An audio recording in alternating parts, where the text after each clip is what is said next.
So recently, one of my followers here on YouTube and on Facebook asked me a question. Sir Aaron Paul, ano po ba talaga ang rule when it comes to rhyming words in a song? Do the verses always have to rhyme?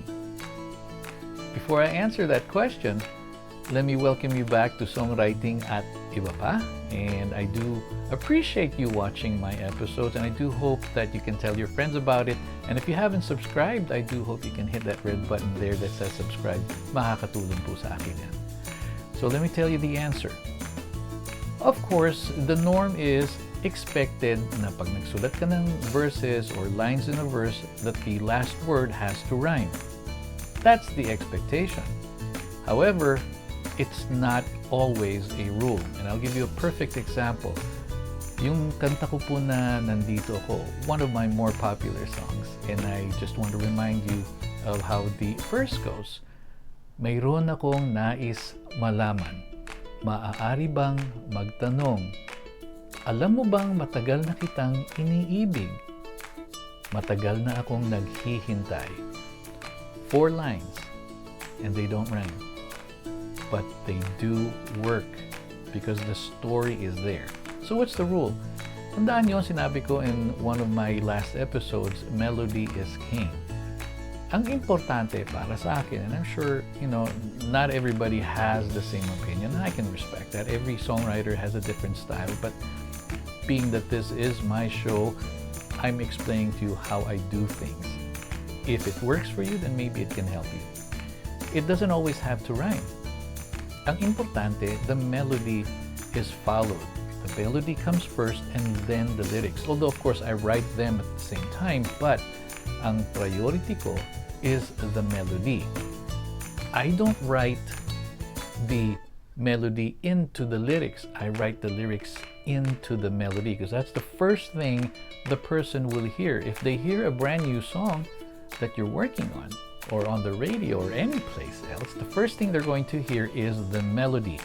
Kasi minsan yan, nagdadrive yan or busy yan, they're just doing something. Pero pag maganda yung melody, maririnig nila kagad yan. And after that, they'll be interested in hearing the lyrics or ano ba yung kwento ng kanta.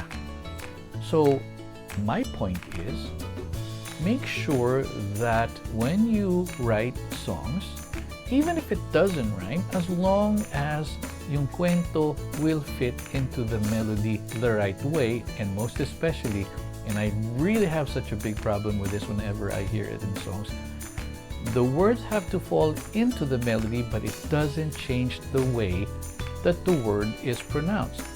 I'll give you an example.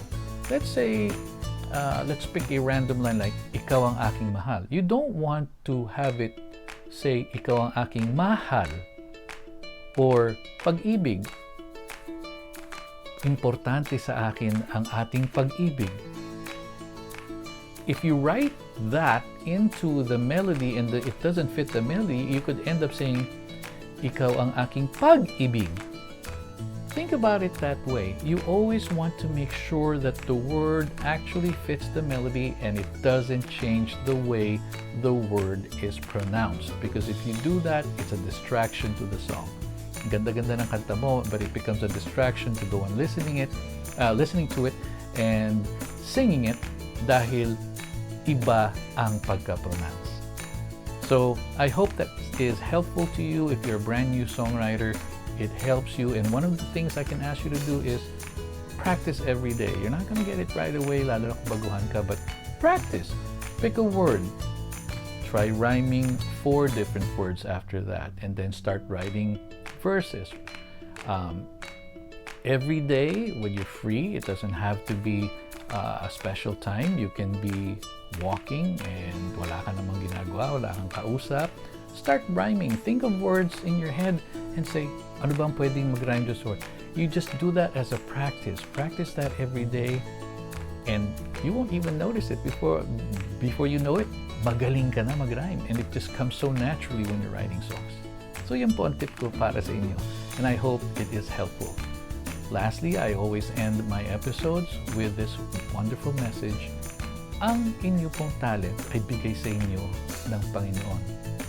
Thank God for the talent He gave you. Make use of it, because if you do, He will reward you for it. One day you can become OPM's next great songwriter. But you have to start now. Don't say saka na lang. No, start today, right now. Make an effort to become the best now. Put it in your head, ako ay magiging magaling and I want to be one of the best. Not just a hobby songwriter, make yourself the best. Make it a goal because God gave you a special talent and He knows you can be good at it, kaya kanya binigyan itong gift nito. Okay? God bless you all. Don't forget to tell your friends to subscribe.